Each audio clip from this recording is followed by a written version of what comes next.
again thank those volunteers who are there and who are making all those efforts. We're going to finish up with the second part of the battle tour, tell you about the outcome of the Battle of Yadkin River Bridge, and then answer any questions you might have. Once we get wrapped up here, you're free to make your way back to different parts of the fort, explore the earthworks, and enjoy the rest of the afternoon. But the last time we left, in our discussion, we had set the table. It was April 12th, roughly the afternoon, and we had the opposing forces. General Zebulon York and his ragtag group of Confederates, shouldn't say ragtag, we'll say ad hoc group of Confederate defenders here on both Fort York's shore and also on the Rowan County side of the river. And we had John K. Miller's brigade under George Stoneman who was attacking. So this is where we pick up. The opposing forces are identified, the stage is set. Now it's up to the Federals to execute their plan of attack. And so would you help me here? The map you're seeing you probably recognized before, but this is actually a 1903 road network overlaid on a 1926 aerial photograph. 23 years after the Wright brothers flew the first powered plane, this basin was mapped for the eventual creation of High Rock Lake. And so we took the 1903 road network and overlaid it, and Mr. Crook produced this map. Also helps us understand the battle in a little more context. Keep in mind, Stoneman was flushed with victory. He'd captured Salisbury along with all the stores. Many of you have heard the inventory of those things that were destroyed there.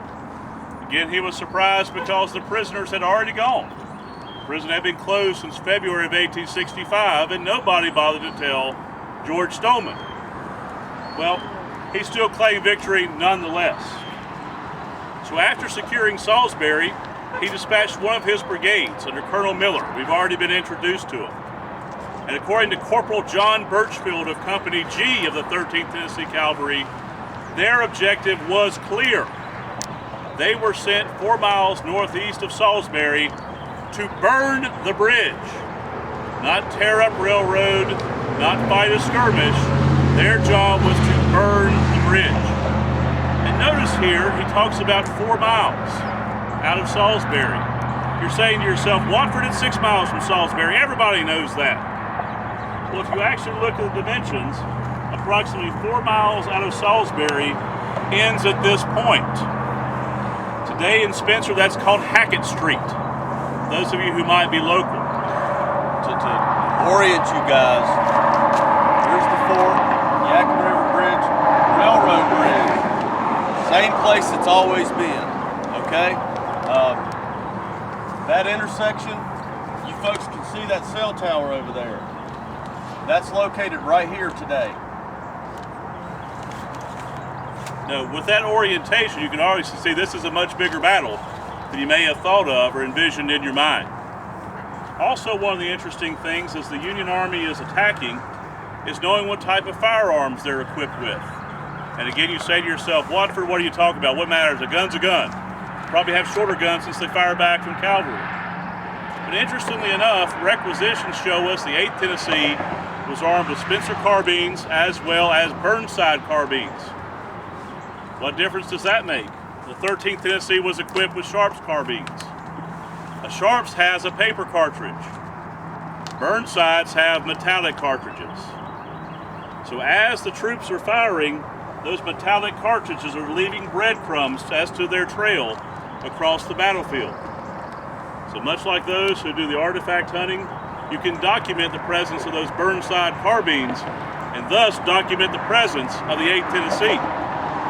So as the battle developed, at approximately 2 o'clock, the 13th Tennessee attacked on the corridor along the railroad, while the 8th Tennessee and their Burnside carbines attempted to flank down what is now Hackett Street and come up towards the top of Hendricks Island or the trading ford.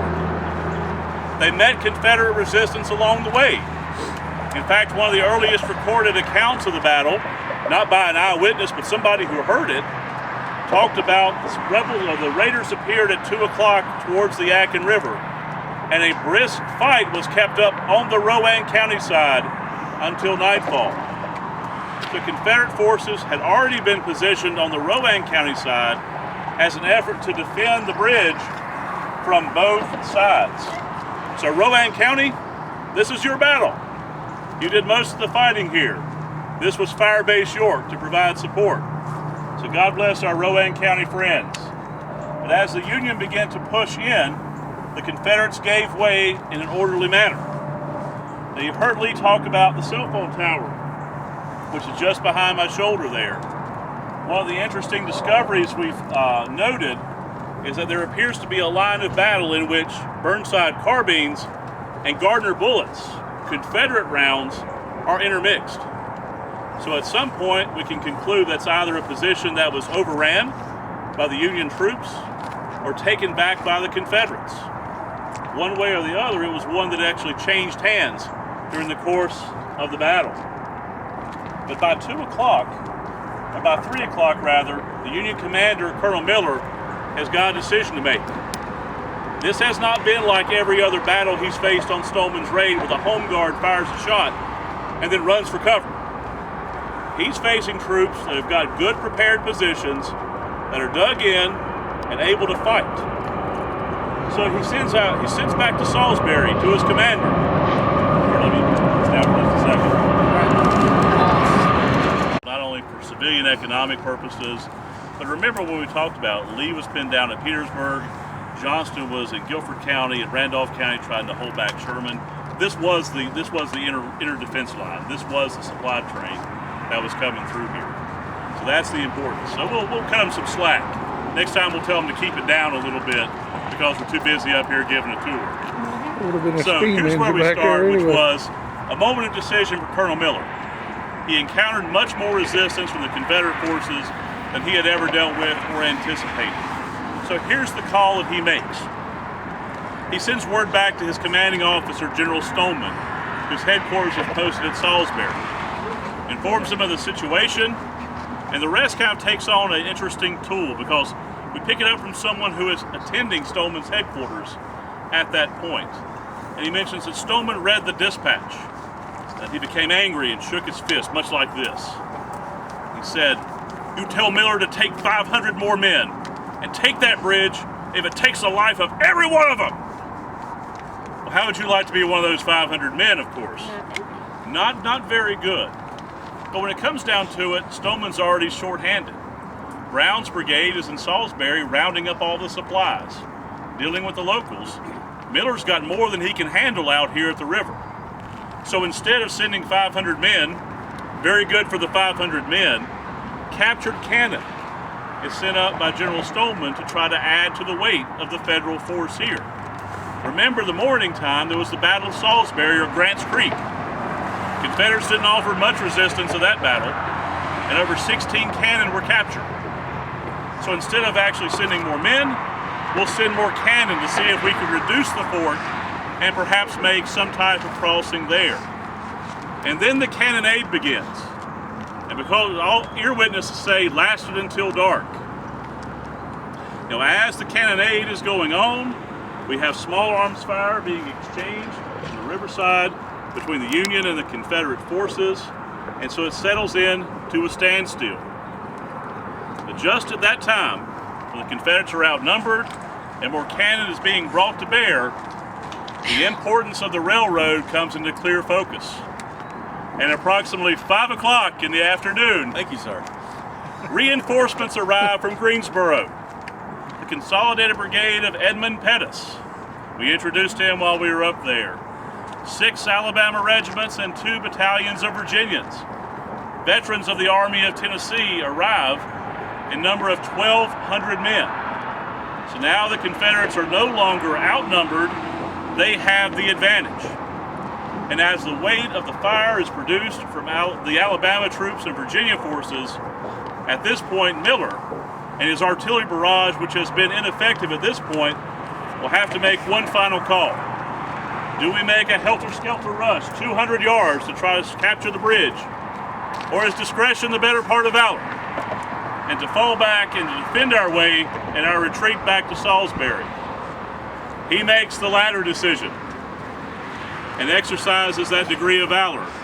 After all, who wants to be the last soldier killed in the last battle of the war? So with that, the Union Army begins to abandon its positions here at the Yadkin River Bridge. And interestingly enough, at that point, the Confederates begin a pursuit.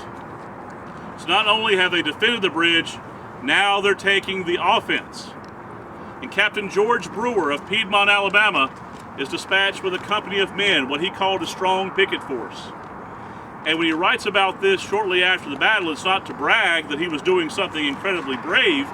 He was trying to emphasize what danger his men were in, because he recounted the scene on the night of the 12th of April, that he and his men had crossed the river. In front of them were the fires from Salisbury, burning supplies, equipment, and ordnance.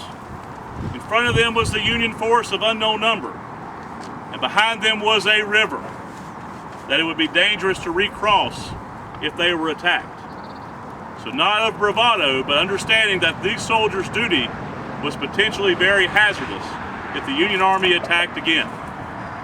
Fortunately, the Union Army did not attack, but instead defended their position and skirmished with Brewer's forces all the next day, April 13th, 160 years ago today. And they did so until it was time to fall back to Salisbury. And one local resident remarked that when Stoneman's troops returned from the river, there, quote, was no heavy war whoops of victory, because they were returning from a battle lost, close quote.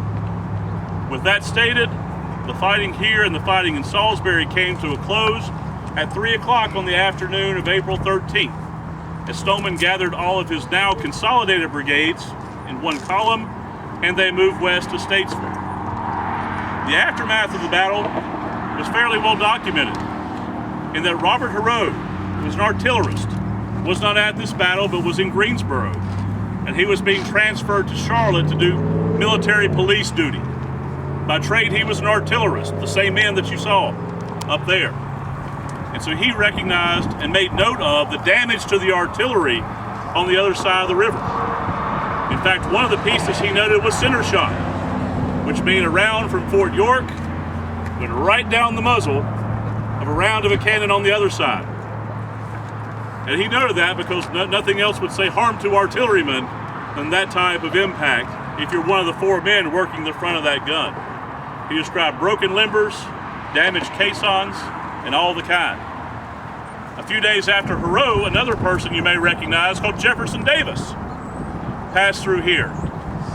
And he and his entourage were ferried across by Lieutenant John Miller of Southern Davidson County, who was a lieutenant in the 6th Senior Reserves. Jefferson Davis paid for his ferry passage with a Mexican silver dollar. And of course, Miller was very careful because the president made sure to tell Miller his horse was skittish. And please don't hit my horse with the pole, or there might be some trouble. So once Davis passes, Salisbury again becomes a Confederate military city. Of course, the stores are gone, the fires are smoldering, but Lieutenant Colonel Osceola Kyle of the 23rd Alabama is made commandant of the post. Edmund Pettis then follows him up in official command of Salisbury. Fort York stays active during the war, and the last troops are actually stationed here in May of 1865, when a peace agreement and a surrender is reached by Joe Johnston's Confederate Army and William T. Sherman's Federal forces. Kind of an interesting story I like to tell is about some Virginians who were here. We don't know the letter they sent to Jefferson Davis while he was in Salisbury, but it was something to the effect of, Lee has surrendered, our homes in Virginia are now free to federal raiders. Can we be dismissed from this fort to go defend our homes? Davis pens back a response extolling their bravery, their courage, their dedication, but says no. Remember, the war is still going on. Lee surrendered, but Johnston had not at that point. So the Virginians are read this letter, which was very complimentary of their skill. But at some point, the story goes, according to Private Calvin Livesey, a major from Grayson County stood up and said, well, boys, I don't know about that, but I'm awful thirsty. And there's a really good spring up in Grayson County. I think I might just go and have a drink. Anybody that's welcome to join me is welcome. Anybody that wants to stay can stay. and the private recounted that he and 20 men joined the major for that awful long drink of water at that time. The final unit that occupied Fort York and the earthworks that you've just toured and come through was the 40th Alabama. The commander had made arrangements to surrender their forces, and they were officially issued paroles out of Greensboro on May the 6th of 1865. The next day they joined their comrades from Alabama and marched home under the watchful eye of General Pettus.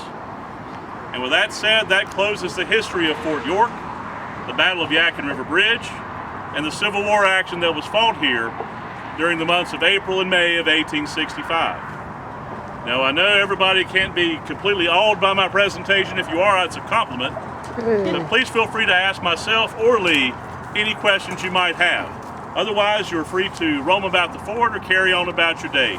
We thank you again for paying us a visit. I would like to say one thing on the end of Chris's presentation. How many of you guys like conspiracy theories? All right. Why don't we know about this? Why wasn't it in the record? Okay. Well, April 12th, 1865. Lee surrenders April 9th, 1865. But it's our theory that General George Stoneman had political ambitions after the war. He actually became the governor of California, so he was successful. But he had also encountered very negative things during his military career. First of which, when he was in charge of the Army of the Ohio's cavalry, he tries to go to liberate Andersonville Prison down in Georgia. Well, he gets captured. He holds the distinction of being the highest-ranking officer either side to be captured in exchange. Second black eye on his record was he was in charge of the Federal Cavalry when Joe Hooker was in charge of the Army at Fredericksburg and marched out into the Chancellorsville wilderness. Well, Stoneman did have permission to be raiding behind Lee's lines, but Hooker needed a scapegoat. He needed a scapegoat, so he made the statement that I would have been better served by a wet shirt as opposed to George Stoneman during the Battle of Chancellorsville, because with Stoneman away, that left the 11th Corps in the air, and Jackson's famous flank march was able to get around there and roll up half of Hooker's army and push them back into the Chancellorsville clearing. So, because he had experienced two negative things in his career, he mentions nothing about this battle. In fact, the official record for this battle happens in June or July after all his surrenders by his second in command, Alvin Gillum, when they're back safely on the other side of the river. And all they say is they tore up some track east of Salisbury towards the Yadkin River. Right. So, and that kind of dovetails. That's why the account I mentioned by John Birchfield, who was in the 13th Tennessee, has some importance. John Birchfield wrote that shortly after the war, but by that time he had become a Chancery Court judge in East Tennessee. So if anybody could stand toe-to-toe in terms of a professional capacity with Gillum, the one who wrote the report, it was this Chancery Court judge. And so he records that and makes it a point. He even underlines and capitalizes they were sent out here to burn the bridge.